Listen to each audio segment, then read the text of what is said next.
Saint Albert le Grand naquit vers l'an 1200 dans la région de Lauingen, en Bavière, au sein d'une famille de petite noblesse.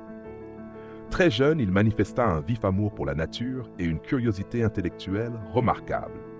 Il entra dans l'ordre des prêcheurs, les dominicains, et entreprit des études approfondies à Padoue, puis à Paris, avant d'enseigner à Cologne.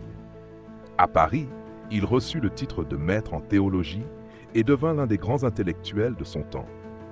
Sa capacité à marier la philosophie d'Aristote et la foi chrétienne lui valut le surnom Doctor Universalis. Il écrivait, enseignait, prêchait, mais il passait aussi des heures à observer le monde créé, les plantes, les animaux, les étoiles. Pour lui, toute création manifestait la sagesse de Dieu. En 1261, il fut nommé évêque de Ratisbonne, Regensburg, pour un temps, puis il revint à Cologne, où il mourut le 15 novembre 1280. Il fut canonisé le 16 décembre 1931 par le pape Pie XI. Saint Albert est patron des scientifiques, des entomologistes et des philosophes. À lui, on attribue l'essor d'une philosophie chrétienne de la nature et d'une approche de la théologie comme science de Dieu.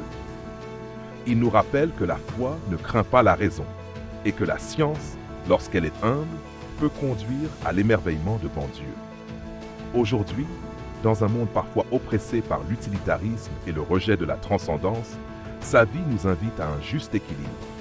Contempler la création, étudier la nature, mais toujours avec le regard de la foi. Il nous enseigne que la contemplation est le sommet de l'action et que l'intellect, le cœur et l'esprit sont appelés à travailler ensemble. Il nous invite aussi à l'engagement social. Dominicain missionnaire, il soutint l'enseignement chrétien et la réforme de l'Église. Il prit au sérieux son rôle épiscopal, aidant les pauvres et défendant l'unité de la foi. En ce jour de sa fête, demandons-nous, comment ma curiosité intellectuelle peut-elle devenir une louange de Dieu? Dans quel domaine ai-je laissé la foi et la raison s'opposer au lieu de collaborer? Suis-je prêt à regarder la création avec émerveillement et non seulement comme outil à utiliser?